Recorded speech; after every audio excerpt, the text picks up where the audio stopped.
the question of growth, currently 2.5 over 2%, right? But Tokwe has talked about it getting to 10%. In targeting that kind of growth, there has to be a change of processes. CBN needs to stay within the monetary area. The government needs to handle the fiscal and handle it as it should well. So how do we move forward? Let's begin to look at solutions now. What do we do to get, if we're going to be targeting a 10% growth compared to the other countries around us?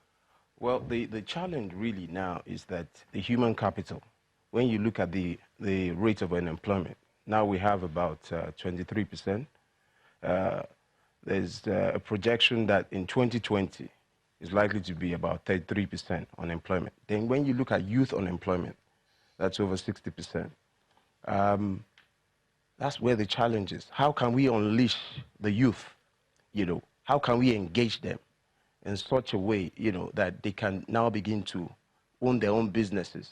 They can be empowered, because it's like a time bomb waiting to explode. Are you sure they don't own their businesses? No, a lot of youths, I mean, when you look at it, I mean, about 20 million youths are there just languishing without anything to really do.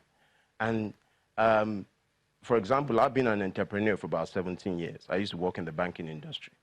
And I've had the opportunity to engage the youth, you know, I mean, to try and lift them up. But if we can have, in terms of, you know, a focus on SMEs, you know, I know the government, you know, Lagos State, even the federal government has been trying to put in policies, but in this second term of the Buhari administration, a lot of focus has to be on the youth.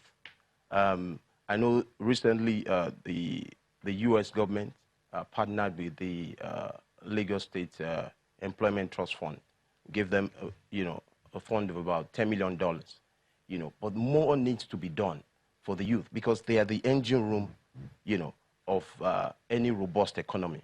What we're seeing is that, you know, there's been a lot of spending on infrastructure, but when you also look at the educational sector, in terms of the budgetary allocation for the educational sector, and that's where innovation and research comes, you know, we need to also empower the educational sector.